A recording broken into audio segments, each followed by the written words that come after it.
हमाला ऐ फसीले किश्वरे हिंदुस्तां, ऐ हमाला ऐ फसीले किश्वरे हिंदुस्तां, चूमता है तेरी पेशानी को झुककर आसमां।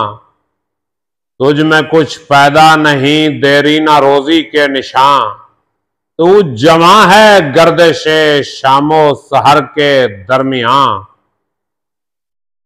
एक जलवा था कली में तूरे सीना के लिए, तू तजल्ली है सरापा चश्मे बीना के लिए। बिस्मिल्लाहिर्रहमानिर्रहीम। अहबाब ज़ीवकार अस्सलाम वालेकुम। मैं हूं प्रोफेसर खिज़र अब्बास और आप देख रहे हैं मेरा YouTube channel professor Khizar Abbas. तो अपने यूट्यूब चैनल पर मैंने एक सिलसिला शुरू किया था शरह कलाम इकबाल। तो अल्लामा इकबाल हमारे कौमी शायर हैं, इनको हम पढ़ते तो बहुत हैं, सुनते भी बहुत हैं, मगर इनको हम समझते नहीं हैं। तो अल्लामा इकबाल के कलाम को समझने के लिए किताबें तो बहुत सी मौजूद हैं, लेकिन कोई इस तरह समझाए कि बात जो दिल से निकलती है असर रखती है, पर नहीं ताकत परवाज मगर रखती है, तो कोई इस तरह का मामला होना चाहिए। तो आज मैं आपके साथ अल्लामा इकबाल की पहली नज़्म हमाला, इसके हवाले से कुछ तशरीही मतालब शेयर करना चाहता हूँ। तो पहला बंद हमाला का मैंने आपके सामने पढ़ा है। अल्लामा इकबाल फरमाते हैं, ए हमाला, मुखातब कर रहे हैं हमाला को, कोई हिमालय पहाड़ जो है वो हिमालय को मुखातब कर रहे हैं कि ए हमाला ए फसीले किश्वरे हिंदुस्तां, ए हमाला तू हिंदुस्तान की दीवार है। फसील कहते हैं हिफाजती दीवार को, शहर की जो हिफाजती दीवार होती थी उसको फसील कहते हैं। तो अल्लामा इकबाल हिंदुस्तान की हिफाजती दीवार कह रहे हैं हमाला को, क्योंकि हमाला दो तरह से हिंदुस्तान की हिफाजत कर रही है। नंबर एक, हिंदुस्तान के समंदरों से उठने वाले जो आबी बुखारात हैं वो इससे टकरा के वापस पलटते हैं और मानसून की शक्ल में हिंदुस्तान की सरजमीन पे बरस कर पानी का इंतजाम करते हैं। और दूसरा, इंतहाई शुमाल में कुतुब शुमाली रूस और साइबेरिया से आने वाली ठंडी हवाओं को ये पहाड़ रोकते हैं। तो ये दोहरी हिफाजत कर रहा है हिमालय, एक तरफ से तो पानी फराहम हो रहा है और दूसरी तरफ से ठंडी हवाओं से हिफाजत हो रही है।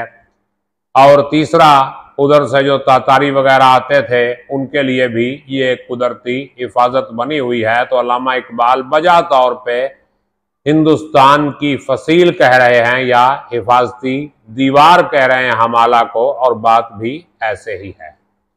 और चूमता है तेरी पेशानी को झुककर आसमां, ये इस्तियारे के अंदाज में, कनाए के अंदाज में उसकी बुलंदी की तरफ इशारा किया है कि हिमालय तेरी चोटियां इस कदर बुलंद हैं कि ऊंचा आसमान भी झुककर तेरी पेशानी का बोसा लेता है। ये नहीं कहा कि तेरी चोटियां आसमान को चूम रही हैं, बल्कि ये कहा कि आसमान झुककर तेरी चोटियों को चूम रहा है तो लफ्जों की जादूगरी, लेकिन आसमान को चूमना और आसमान का खुद आके चूमना फर्क तो है। तो मेरा ही एक शेर है, मैं आपको सुना देता हूं कि गर न पहुंचे तेरी बुलंदी तक तुझको धरती पे ला उतारेंगे।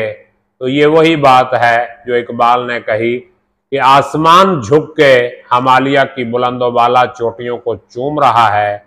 और अगला मिसरा है कि तुझ में कुछ पैदा नहीं देरीना रोजी के निशान। देरीना रोजी कहते हैं वक्त गुजरना, माजी, यानी तेरे अंदर वक्त गुजरने ने कोई निशान नहीं छोड़ा, वक्त गुजरने का कोई निशान जो है वो तुझ पर नहीं पड़ा, वक्त ने तुझ पे कोई असर नहीं किया, वक्त ने तुझे बूढ़ा नहीं बनाया।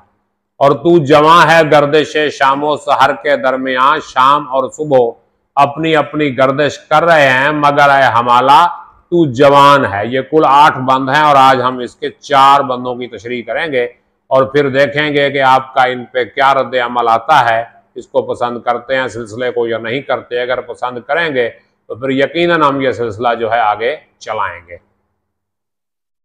एक जलवा था कलीमे तूरे सीना के लिए, तू तजल्ली है सरापा चश्मे बीना के लिए।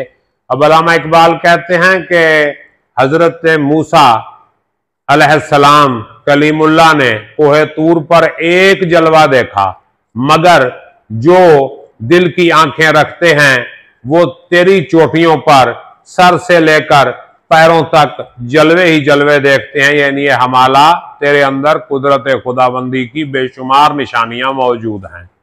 तो एक तरह से कोहे तूर से बढ़ा के पेश कर रहे हैं अल्लामा इकबाल हमालिया को।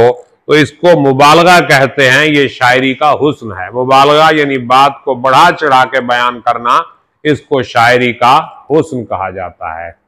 और अगला बंद मुलाहिजा फरमाइए। इकबाल कहते हैं इम्तिहान दीदाए जाहिर में को हंसता है तू।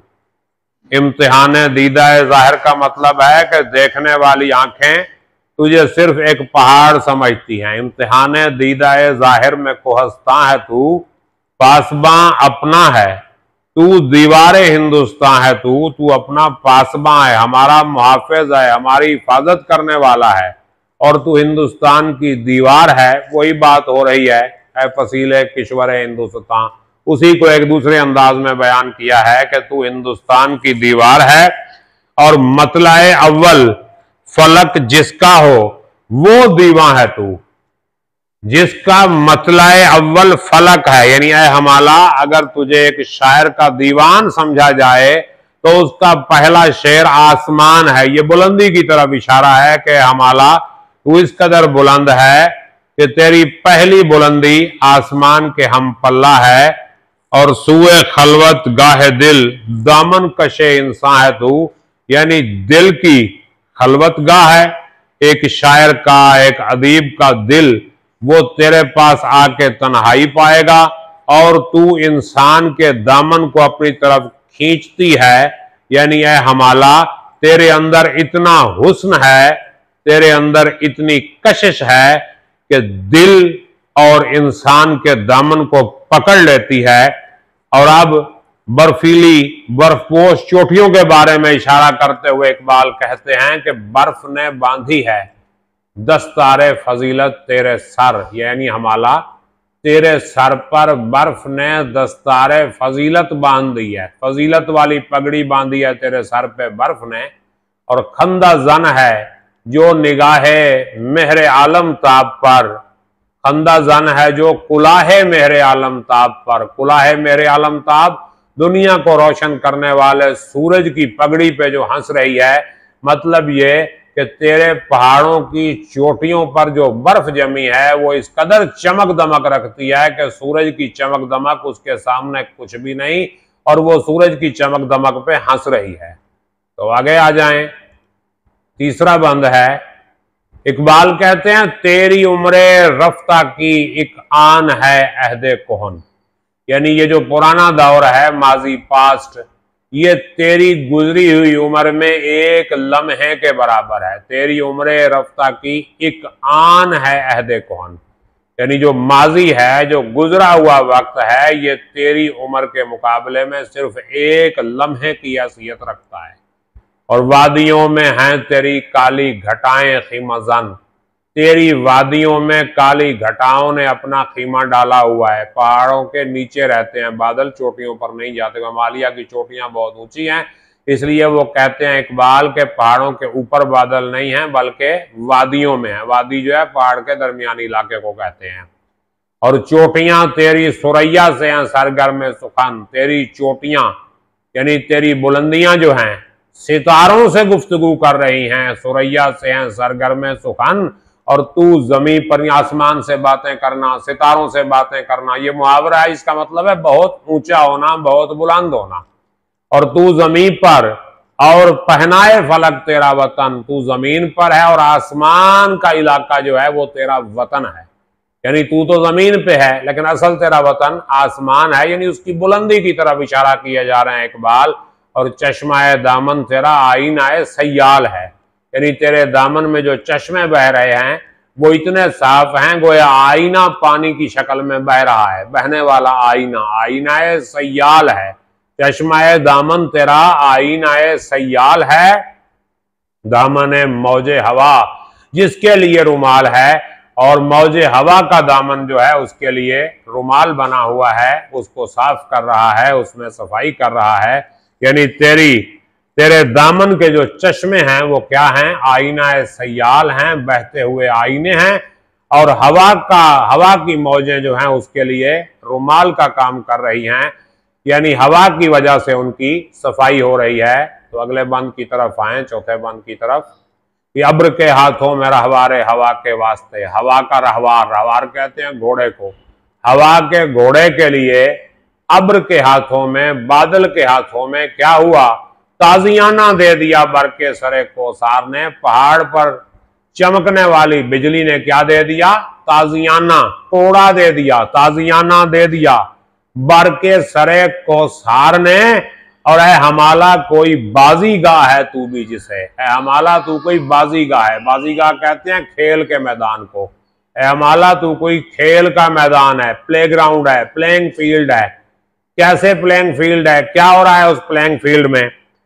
दस्ते कुदरत ने बनाया है अनासर के लिए। इस खेल के मैदान को कुदरत के हाथ ने अनासर के लिए बने। मुख्तलिफ अनासर जो हैं, अनासर अरबा यानी हवा, मिट्टी, पानी, आग, ये सारे अनासर वहां पे अपना खेल खेल रहे हैं। हवा भी चल रही है, पानी भी मौजूद है, मिट्टी भी मौजूद है और बिजली चमकने की शक्ल में आग भी मौजूद है। तो ये चारों अनासर अपने अपने खेल खेल रहे हैं इस बाजीगाह में। तो ये बाजीगाह अल्लाह ताला की बनाई हुई है। और आगे जो तशबीह बयान की है, कमाल तशबीह बयान की है अल्लामा इकबाल ने। तो कहते हैं कि हाय क्या फरते तरब में झूमता जाता है अब्र, फरते तरब खुशी की ज्यादती, यानी किस तरह खुशी की ज्यादती से झूमता जाता है अब्र, लहराता जा रहा है अब्र, मस्ती के आलम में जा रहा है बादल और फीले बेजंजीर की मानंद उड़ा जाता है अब्र।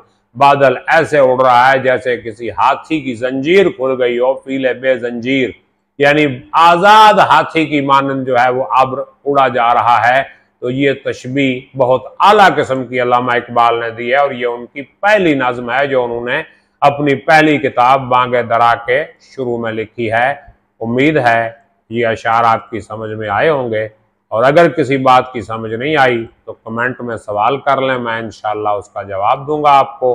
और बाकी 4 बंद हम अगले सबक में पढ़ेंगे। तब के लिए इजाज़त दीजिए, अपना ख्याल रखिएगा। अल्लाह निगहबान।